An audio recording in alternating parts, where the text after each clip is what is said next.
Koset. Ya. Assalamualaikum warahmatullahi wabarakatuh. Waalaikumsalam warahmatullahi wabarakatuh. Kami dari kelompok 2 akan mempresentasikan tentang sejarah berdirinya gerakan non-blok dan peran Indonesia dalam gerakan non-blok. Sebelumnya, perkenalkan nama saya Hoirunisa Istijabah, nomor absen 13. Saya Ramadan Aisyah 16 Saya Lutfia Zahra 15. Saya Desika Rizkyani, absen 1. Dan saya Muhammad Sekalian, absen 16. Sejarah latar belakang gerakan non-blok. Gerakan non-blok adalah salah satu peran bangsa Indonesia dalam mewujudkan perdamaian dunia. Latar belakang gerakan non-blok. Yang pertama, pada tahun 1945, Perang Dunia II berakhir. Muncul dua blok, yaitu blok Barat dan blok Timur. Yang kedua, blok Barat membentuk NATO atau North Atlantic Treaty Organization dan blok Timur membentuk Pakta Warsawa. Yang ketiga, ada beberapa negara yang memilih untuk bersikap netral. Negara-negara netral tersebut pun membentuk gerakan non-blok. Yang keempat, gerakan non-blok resmi didirikan pada 1 September 1961 di kota Belgrade, Yugoslavia, bersamaan dengan diselenggarakannya konferensi tingkat tinggi 1 atau KTT 1 yang dimulai dari 1 sampai 6 September 1961. Gerakan non-blok ini berawal dari sebuah konferensi tingkat tinggi Asia Afrika yang diselenggarakan di Bandung, Indonesia pada tahun 1955. Di dalam konferensi tersebut, negara-negara yang berpihak pada blok tersebut akan mendeklarasikan keinginan mereka untuk tidak terlibat dalam konfrontasi ideologi Barat atau Timur.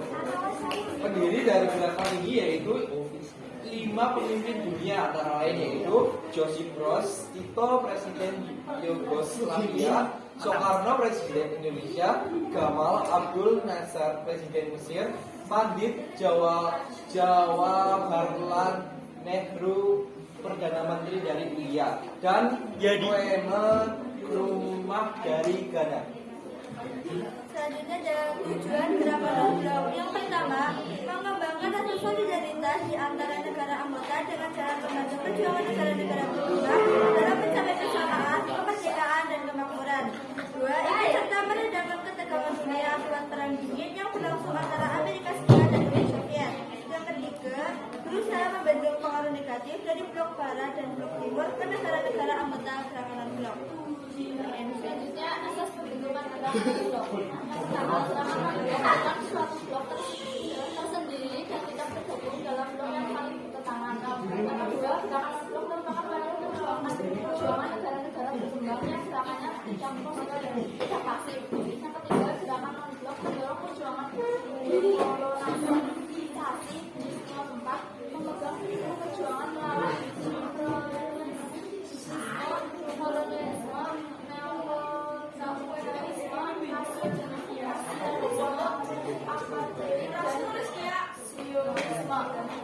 Wis rampung. Selanjutnya ada peran bangsa Indonesia pada masa yang pertama Abdul Salam BNP. Gerakan Indonesia dalam BNP Pemangkasan berdirinya gerakan non-blok BNP. Pemangkasan berdirinya BNP yaitu Perdana Menteri Jawaharlal Nehru.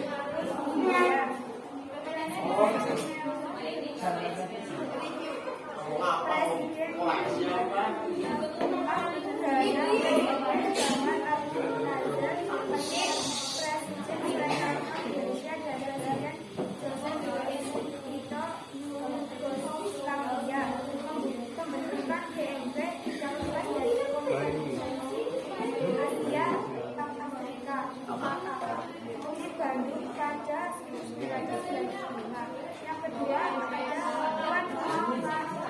dan BNP. Dalam pertemuan luar negeri, gerakan non-blok acara berada pada 4 sampai 19 1991 di Indonesia diucapkan sebagai pertemuan negara dan BNP. Yang ketiga menjadi ketua GNB pada 1992 sampai 1995.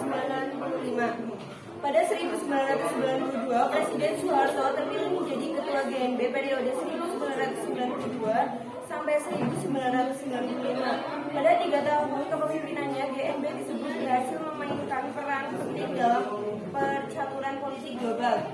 Berikut tadi adalah sejarah berdirinya gerakan non-blok dan peran Indonesia. Silakan teman-teman kalau ada yang ingin ditanyakan.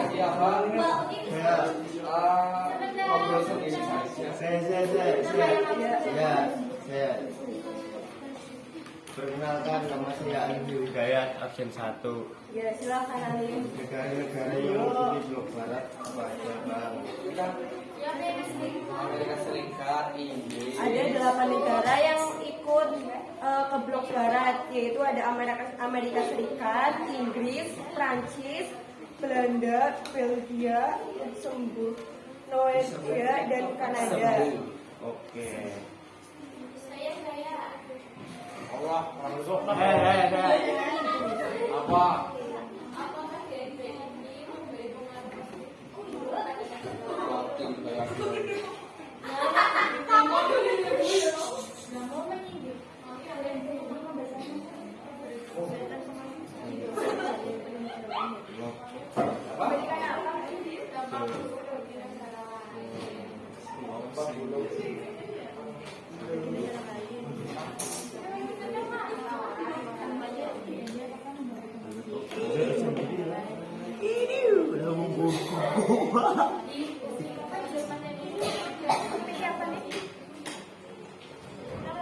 Negara apa saja?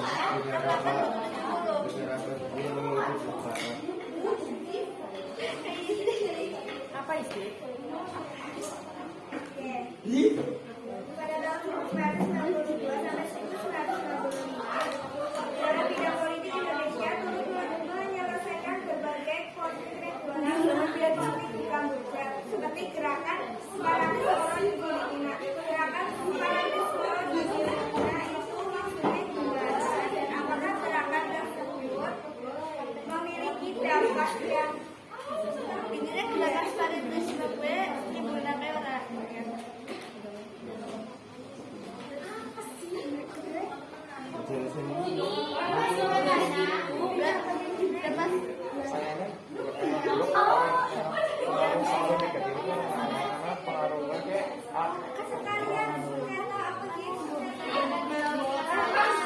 Ya dijelasin gerakan separatisme di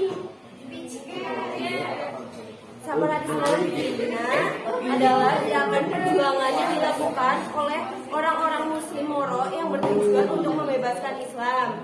Gerakan tersebut sangat berpengaruh di bagian Filipina Selatan, terutama di kawasan Mindanao dan pulau-pulau lainnya.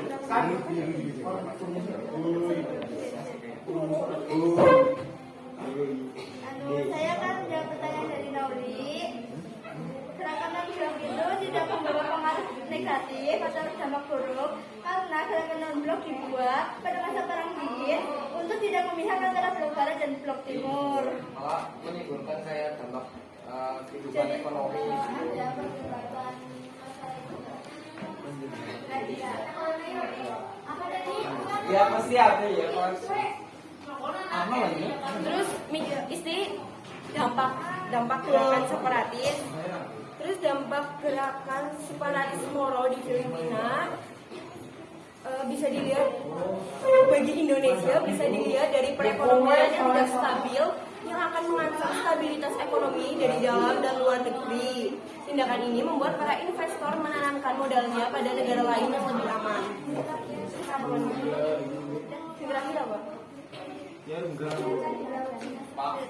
Di sini tulisannya. Bertanya tidak berpengaruh buruk atau tidak, tapi yang jadi itu berusaha memberi pengaruh negatif dari blok barat dan blok timur Berusaha memberi pengaruh negatif dari blok barat dan blok kan berusaha membendung orang-orang negatif. Oke, kan antara blok barat dan blok timur bor. Dit, fungsinya bro apa? Fungsinya apa? Iya, Tong kamera dong. Iya. Tong kamera dong. Karena emosi. Cepetan.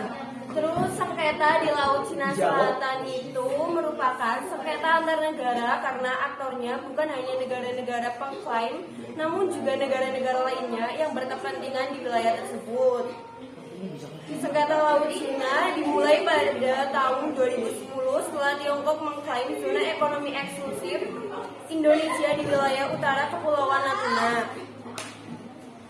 Indonesia terlibat dalam sengketa Laut Cina Selatan sejak 1990. Indonesia selalu memosisikan sebagai negara bukan pengklaim dalam konflik Laut Cina Selatan.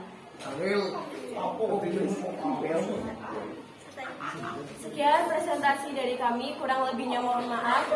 Terima kasih. Wassalamualaikum